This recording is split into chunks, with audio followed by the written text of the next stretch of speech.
কাবা ঘর জিয়ারত করে এসেছে, আর এই ব্যক্তির হজ যদি রব্বুল আলামিনের কাছে কবুল হয়, কবুল হলে ওই ব্যক্তিকে রব্বুল আলামিন একটা বাচ্চা জন্মগ্রহণ করলে যেমন নিষ্পাপ হয়ে জন্মগ্রহণ করে, ওইরকম ব্যক্তিটা মক্কা মদিনা থেকে নিষ্পাপ হয়ে দেশে ফিরে আসে।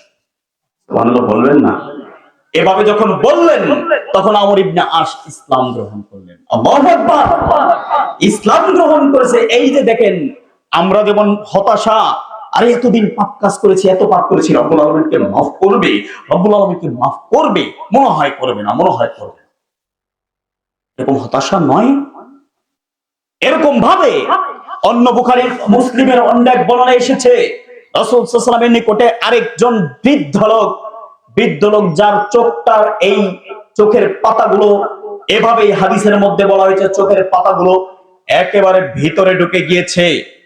ভিতরে ঢুকে মানে এমন বৃদ্ধ হয়েছে যে আস্তে আস্তে করে লাঠিতে ভর করে সে সামনে উপস্থিত হয়েছে রাসূল সাল্লাল্লাহু আলাইহি ওয়াসাল্লামের নিকটে। তার চোখগুলো, এভাবেই উদাহরণ দেওয়া হচ্ছে, তার চোখের পাতাগুলো চোখের সাথে লেগে গিয়েছে। তাহলে কতটা বৃদ্ধ। এবার বলা হচ্ছে, এই ব্যক্তি এসে রাসূল সাল্লাল্লাহু আলাইহি ওয়াসাল্লামের কাছে আবদার করছে, ইয়া রাসূলুল্লাহ সাল্লাল্লাহু আলাইহি ওয়াসাল্লাম, হে আল্লাহর রাসূল, আমি আমার জীবনে এমন কোন পাপ নাই, ছোট এবং বড়, কাবিরা সগীরা সব গুনাহ, এমন কোন পাপ নাই যেই পাপ আমি করি নাই, এমন কোন পাপ নাই। আল্লাহর রাসূল সাল্লাল্লাহু আলাইহি ওয়াসাল্লাম, এর জন্য কি কোনো রাস্তা আছে? আল্লাহ কি আমাদের মাফ করবে? রাসূল সাল্লাল্লাহু আলাইহি ওয়াসাল্লাম বললেন, হে বৃদ্ধা, আপনি কি ইসলাম গ্রহণ করেছেন? এই কথা বলার সঙ্গে সঙ্গে ওই বৃদ্ধ চোখ একেবারে ভিতরে ঢুকে যাচ্ছে, বয়সের একেবারে শেষ প্রান্তে। এবার সাথে সাথে বলছে, আশহাদু আল্লা ইলাহা ইল্লাল্লাহ ওয়া আন্না মুহাম্মাদার রাসূলুল্লাহ, আপনার সামনে সাক্ষ্য দিচ্ছি আল্লাহ ছাড়া কোনো সত্যিকারের কোনো মাবুদ নাই, আর আপনি মুহাম্মদ আল্লাহর রাসূল।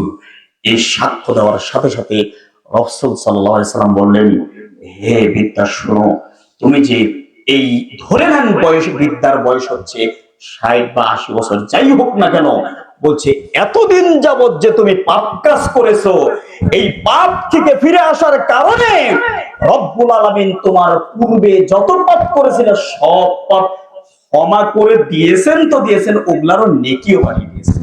সুবহানাল্লাহ বলবেন না? এই খবর শুনে ওই বৃদ্ধা লোকটি এবার আল্লাহু আকবার, আল্লাহু আকবার ধ্বনি দিতে দিতে দিতে দিতে ওই রাস্তা দিয়ে চলে যাচ্ছেন। চলে গিয়ে মানে তিনি আশ্চর্য, আলে আল্লাহু আকবার, এত পাপ করেছি জীবনে, 80 বছর হয়েছে, 60 বছর হয়েছে, 70 বয়স হয়েছে, এত পাপ করেছি, তবু রব্বুল আলামিন ক্ষমাও করেছেন, আবার আমাকে এর পরিমাণ নেকিও লিখেছেন। আল্লাহু আকবার, এত দয়াবান তিনি আল্লাহ।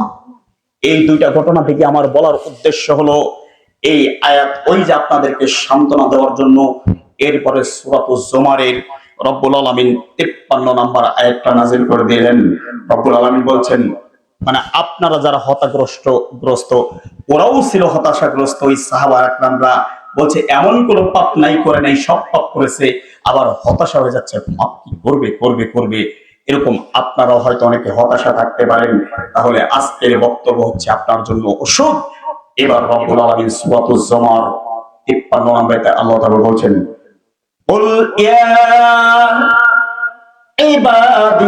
ইবাদিয়াল্লাযীনা আসরাফু আলা আনফুসিহিম লা তাকনাতু মির রাহমাতিল্লাহ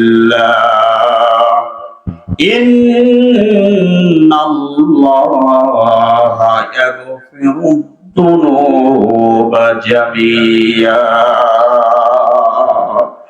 ইন্নাহু হুয়াল গফুরুর রহিম ওয়া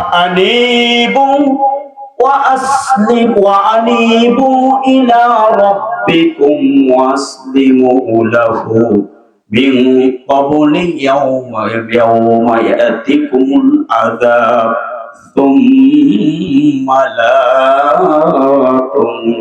তুনসারুন। আল্লাহু আকবার বলবেন না? রব্বুল আলামিন বলছেন, ওহে যারা পাপ কাজ করতে করতে সীমা লঙ্ঘন করে ফেলেছো, এমন কোন পাপ নাই তোমার দ্বারা সংগঠিত হয় নাই, এমন কোন পাপ নাই যে তুমি করো নাই। এরকম পাপ করতে করতে যারা সীমা লঙ্ঘন করে ফেলেছো, এদেরকে রব্বুল আলামিন বলছেন, হে নবী কুল, হে নবী আপনি ওদেরকে বলে দেন, ইয়া ইবাদি আল্লাযীনা আসরাফু আলা আনফুসিহিম, ওহে বান্দারা যারা পাপ কাজ করতে করতে করতে করতে নিজের সীমা লঙ্ঘন অতিক্রম করে ফেলেছো, এমন কোন পাপ নাই তুমি করো নাই। তুমি সুদের সাথে জড়িত, তুমি ঘুষের সাথে জড়িত, তুমি সালাত পড়ো না, তুমি সিয়াম রাখো না।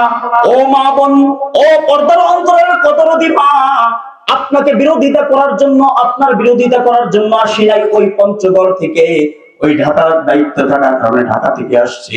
আপনাকে আঘাত দিয়ে, আপনার মুরব্বীদেরকেও আঘাত দিয়ে কথা বলার জন্য আসি নাই। আপনাকে আমি রবের দয়াটা একটু বোঝাতে এসেছি। ও মা, আপনি পর্দা করেন না, যেমন ইচ্ছা তেমন করেন, এমন কোন পাপ নাই আপনার আমার দ্বারা হয় না, এমন কোন পাপ নাই আপনার আমার দ্বারা হয় না। এবার করতে করতে করতে করতে করতে করতে এমন সময় হতাশা, হায় হায় হায় হায়, এত পাপ কাজ করেছি, এত পাপ করেছি, রব্বুল আলামিন কি আমাকে মাফ করবেন? এমন পাপ কাজ করেছি, রব্বুল আলামিন কি আমাকে মাফ করবেন?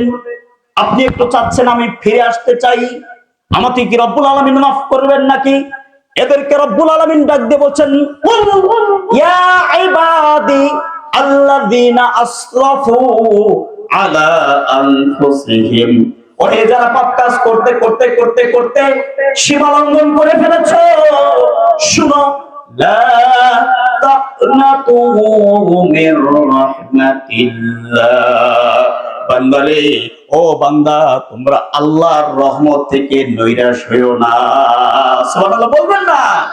আল্লাহর রহমত কি ছোট না বড়? কথা বলেন, আল্লাহর রহমত ছোট না বড়?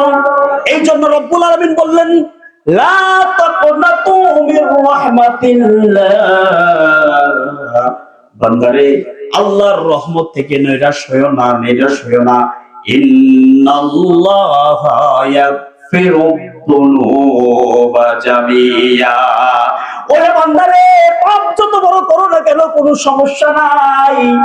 ভুল করে করে ফেলেছো, ভুল করে করে ফেলেছো, তুমি তার ইচ্ছা করে করো নাই। কারণ আমার নবী, আমাদের নবী নয়, কিন্তু নবী ছিলেন এক সময়, তার নাম আদম আলাইহিস সালাম। কথা বলেন ঠিক কিনা? যিনি প্রথম মানব আদম, প্রথম নবী আদম, তিনিও কি ভুল করেছিলেন কি করেন নাই? কথা বলেন না কেন? ভুল করেন নাই। রব্বুল আলামিন বলছেন, ইয়া আদম উসকুন আনতা ওয়া যাওজুকাল জান্নাহ, ও আদম তুমি আর তোমার স্ত্রী হাওয়া জান্নাতের মধ্যে থাকো, মরে যা চাই খাও, কোনো সমস্যা আছে নাকি? যা মন চাই খাও, যা মন চাই ব্যবহার করো, যেভাবে চাও সেভাবে থাকো, সমস্যা নাই।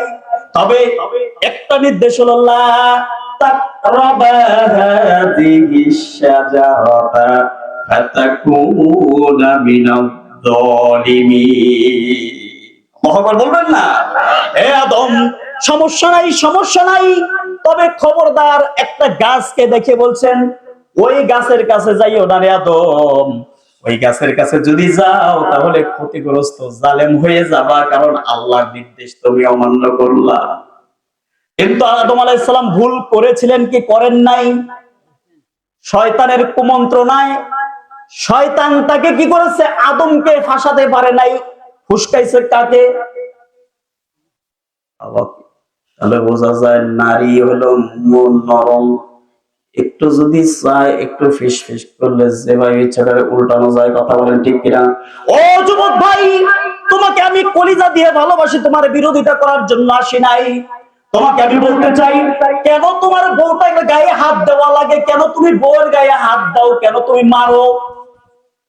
কথা বলবেন না? কেন তুমি বউয়ের গায়ে হাত দাও? ও ভাই, বউ তো মারার জন্য জিনিস নাই রে ভাই। রাসূল সাল্লাল্লাহু আলাইহি সাল্লাম বলছেন, ওয়ালা তাজলিব ওয়াজহাহু, বান্দারে, ও বান্দা, কখনো তোমরা বউয়ের মুখের মধ্যে তোমরা মারবে না।